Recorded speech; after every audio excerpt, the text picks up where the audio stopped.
चलिए आज आप लोगों का कक्षा 12 की पहली क्लास भौतिक विज्ञान की प्रारंभ हो रही है। इस क्लास में सभी का स्वागत। और जैसा कि आप लोग जान रहे हैं, कोरोना वैश्विक महामारी के कारण पूरा देश या कह सकते हैं विश्व रुका हुआ है, लॉकडाउन है और इसका इलाज कोई नहीं है। आप लोग जानते हैं केवल घर में रहना ही इसका बचाव ही इलाज है। इसी कारण सरकार ने आप लोगों को कक्षा 11 से 12 में प्रमोट किया और चूंकि अभी कक्षाएं बहुत दिनों तक हो सकता है ना चल पाएँ, इसलिए ऑनलाइन आप लोगों की क्लास प्रारंभ हो रही है। उसका टाइम टेबल भी ग्रुप में डाला गया है। उसी के अनुसार सभी विषय आपको पढ़ाए जाएंगे और जैसे आप कक्षा में बैठकर नियमित अध्ययन करते हैं, उसी तरह से घर में भी बैठ कर के जिस विषय का जो समय है उस समय में जो सामग्री आपको दी जा रही है उसका अध्ययन करेंगे। जो समस्याएं होंगी उनको भी इसी ग्रुप पर आप पूछेंगे। भौतिक विज्ञान में कक्षा 12 में जो आपका पहला चैप्टर है वैद्युत आवेश एवं वैद्युत क्षेत्र। वैद्युत आवेश क्या होता है? आप लोगों ने देखा होगा, जो आपकी स्केल होती है प्लास्टिक को, इसको बाल पर रगड़ दें और छोटे छोटे कागज़ के टुकड़े उसके पास ले जाएं तो उसको आकर्षित करता है। देखा है किसी ने? बच्चे देखते रहते हैं, करते रहते हैं इसको। सभी लोगों ने देखा होगा। यही वास्तव में वैद्युत है। किसी वस्तु में हल्की वस्तुओं को आकर्षित करने का जो गुण आ जा रहा है वही आवेश है। सबसे पहले 600 ईसा पूर्व में थेल्स ने इसको देखा था। उन्होंने अंबर एक पदार्थ होता है, उस अंबर को बिल्ली की खाल पर रगड़ा तो देखा वो कागज के छोटे छोटे टुकड़ों को आकर्षित कर लेती है। बहुत आश्चर्यजनक लगा उस टाइम, पहली बार देखा गया। लेकिन फिर बहुत दिनों तक इस पर किसी ने ध्यान नहीं दिया।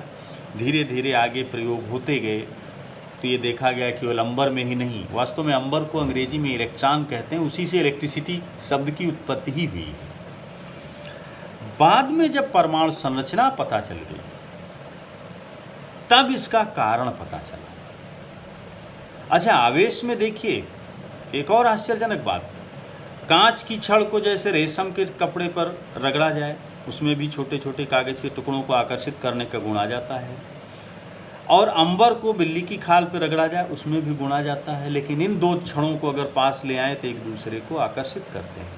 वहीं कांच की ही दो छड़ अगर पास ले जाए तो प्रतिकर्षित कर रही हैं। इसका मतलब क्या हो रहा है कि आवेश दो प्रकार का होता है, एक धन आवेश और एक ऋण आवेश। एक को कह दिया गया, कांच की छड़ पर जो आवेशन हुआ उसे धन आवेश कह दिया गया, अंबर पर जो आवेशन हुआ उसे ऋण आवेश कह दिया गया। पुस्तक में आपकी सारणी भी दी गई है और बहुत सी वस्तुओं से इस घर्षण द्वारा आवेशन किया जाता है। आधुनिक युग में जब परमाणु संरचना का पता चल गया तो आप लोग जानते होंगे कि परमाणु में नाभिक के अंदर प्रोटॉन होते हैं और बाह्य कक्षाओं में इलेक्ट्रॉन होते हैं। प्रोटॉन धनावेशित होता है, इलेक्ट्रॉन ऋण आवेशित होता है। जैसे कोई परमाणु है, उसमें 2 प्रोटॉन नाभिक में है तो इसका मतलब उसकी बाहरी कक्षाओं में 2 इलेक्ट्रॉन होंगे जो ऋणावेशित होंगे। जितना धनावेश नाभिक में है उतना ही धनावेश कक्षा में है। इसलिए परमाणु कैसा है? उदासीन है। किसी तरह से इसमें से एक इलेक्ट्रॉन निकल जाए तो क्या होगा? बाहरी कक्षा में एक ही ऋण आवेश बचा तो एक धन आवेश अतिरिक्त हो गया। इसका मतलब इस वस्तु पर कैसा आवेश आ जाएगा? धन आवेश हो जाएगा। इसका मतलब जब कांच की छड़ को रेशम के टुकड़े पर रगड़ा जाता था तो यही होता रहा होगा। कांच से इलेक्ट्रॉन निकल जाता है तो कांच धनावेशित हो जाता है। इसी तरह यही इलेक्ट्रॉन रेशम के कपड़े में या कोई वस्तु है जिसमें 2 प्रोटॉन नाभिक में 2 इलेक्ट्रॉन, बाह्य कक्षा में 1 इलेक्ट्रॉन और आ जाए तो इलेक्ट्रॉन की अधिकता हो जाएगी और इसका मतलब ऋण आवेश की अधिकता हो जाएगी। तो परिणामी आवेश कैसा हो जाएगा? ऋणात्मक। 1 इलेक्ट्रॉन के बराबर उस पर ऋण आवेश है। इससे निष्कर्ष क्या निकल रहा है? वस्तु पर चाहे धन आवेश आए चाहे ऋण आवेश, लेकिन उसके लिए जिम्मेदार इलेक्ट्रॉन ही है। इलेक्ट्रॉन का ही स्थानांतरण होता है क्योंकि प्रोटॉन नाभिक में होता है जिसका स्थानांतरण नहीं होता है। अब आवेश के बारे में कुछ महत्वपूर्ण बातें हैं। 2 प्रकार के होते हैं, एक धनावेश होता है, एक ऋणावेश होता है, और इलेक्ट्रॉनों के स्थानांतरण के कारण ही आवेश उत्पन्न होता है। अब देखते हैं आवेशन कैसे किया जा सकता है। एक तो हम लोगों ने अभी पढ़ा घर्षण के द्वारा, एक प्रेरण के द्वारा भी आवेशन किया जाता है। दो धातु के गोले हैं, किसी स्टैंड पर रखे हुए हैं, एक दूसरे में स्पर्श कर रहे हैं। बाहर से एक हम छड़ ले आते हैं जिस पर धन आवेश है।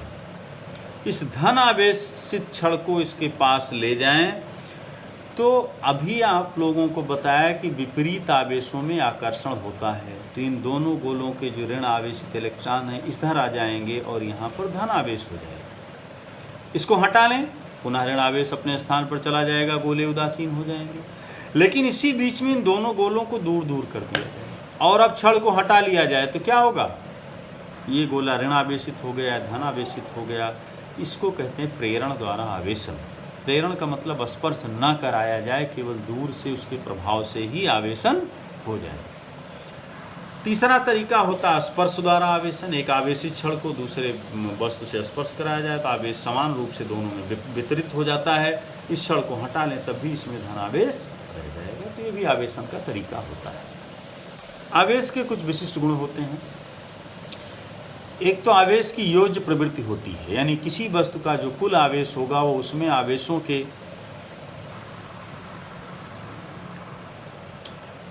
जितने उसमें आवेश होंगे उनके बीजगणितीय योग के बराबर होता है। जैसे आप उदाहरण से समझ सकते हैं, एक गोला है, उसके अंदर -2 कूलाम का आवेश है, एक 1 कूलाम का धन आवेश है, 3 कूलाम का धन आवेश है। तो कुल आवेश जो होगा 3 धन 1 ऋण 2 बीजगणितीय योग यानी चिन्ह सहित योग, तो परिणामी आवेश कितना हो जाएगा? 2 कूलाम। दूसरा, आवेशों का क्वांटाइजेशन। आपने देखा कि इलेक्ट्रॉन के स्थानांतरण से ही आवेशन होता है, चाहे धन आवेश हो चाहे ऋण आवेश। और इलेक्ट्रॉन अविभाज्य हैं, इसलिए या तो 1 इलेक्ट्रॉन स्थानांतरित होगा या 2 होगा या 3 होगा, 4 होगा, 5 होगा, लेकिन दशमलव में नहीं होगा। इसका मतलब किसी वस्तु पर आवेश इलेक्ट्रॉन के आवेश का पूर्ण गुणज होता है। इसी को कहते हैं आवेश का क्वांटाइजेशन। Q बराबर Ne, Q आवेश है, N प्राकृतिक संख्या है और E इलेक्ट्रॉन का आवेश है।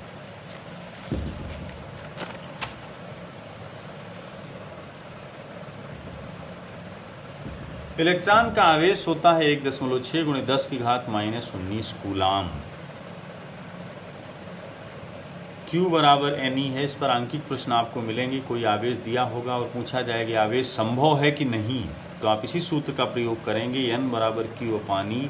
Q जो आवेश दिया गया वो रखिए, इलेक्ट्रॉन के आवेश का मान रखिए। अगर गणना करने पर ये इंटीजर या पूर्णांक संख्या आती है तो आवेश संभव है, अन्यथा नहीं संभव। इतना स्पष्ट हुआ? अब इसके बाद सबसे महत्वपूर्ण इस चैप्टर में एक नियम है, कूलाम का नियम।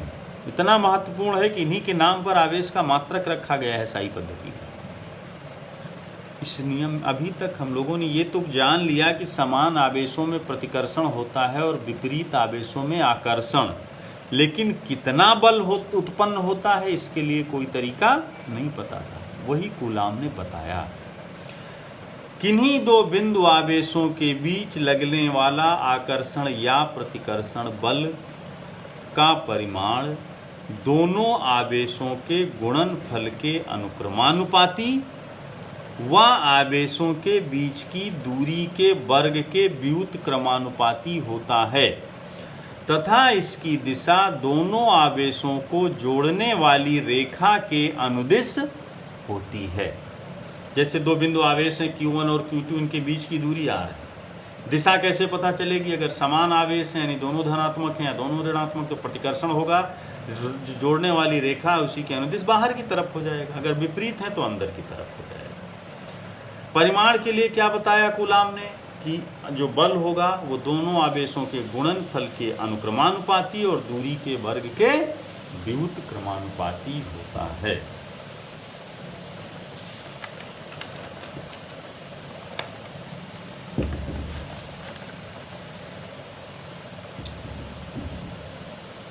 अब इसमें एक महत्वपूर्ण बात, अगर हम अनुक्रमानुपाती को बराबर में परिवर्तित करें तो किसी नियतांक से गुणा करना होगा। अब इसकी तुलना करके देखिए, 11th में आप लोगों ने पढ़ा होगा न्यूटन का गुरुत्वाकर्षण का नियम, बिल्कुल इसी तरह का नियम था। F बराबर G m1 m2 upon r²। यानी वहाँ पर भी दो द्रव्यमानों के बीच जो आकर्षण बल लगता था वो द्रव्यमानों के गुणनफल के अनुक्रमानुपाती और दूरी के वर्ग के व्युत्क्रमानुपाती होता था। लेकिन अंतर क्या था उसमें? द्रव्यमानों के बीच सदैव आकर्षण बल ही लगता था, यहाँ आवेशों के बीच आकर्षण और प्रतिकर्षण दोनों बल हो सकते हैं। एक तो अंतर ये हो गया। दूसरा सबसे बड़ा अंतर है कि उसमें जो सार्वत्रिक गुरुत्वाकर्षण नियतांक कैपिटल जी था वो माध्यम पर निर्भर नहीं करता था, लेकिन ये नियतांक माध्यम पर निर्भर करता है। इस बात का आपको ध्यान रखना है। यदि वायु माध्यम है या निर्वात है तो इसके का मान होता है 1/4 पाई एप्सिलॉन 0। एप्सिलॉन 0 है क्या? Electric permittivity of free space, यानी निर्वात की वैद्युतशीलता। एक नया टर्म है, इसको ध्यान रखिए। एप्सिलॉन 0 का मान होता है 8.85 × 10⁻12। मात्रक आप यहाँ से निकाल सकते हैं coulomb square upon newton metre square. लेकिन अब बार बार इसका मान रखें, पाई का मान रखें, गणना करें तो आप सीधे 1/4 पाई एप्सिलॉन 0 का मान भी याद रख सकते हैं। 9 × 10⁹ न्यूटन मीटर स्क्वायर पर कूलाम स्क्वायर होता है।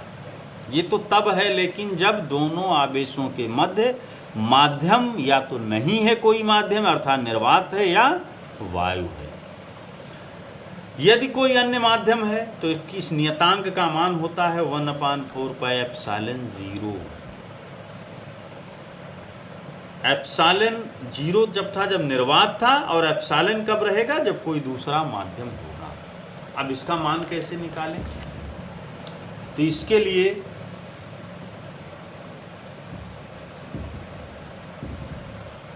माध्यम का एक नियतांक होता है जिसे माध्यम का परावैद्युतांक कहते हैं, dielectric constant of the medium.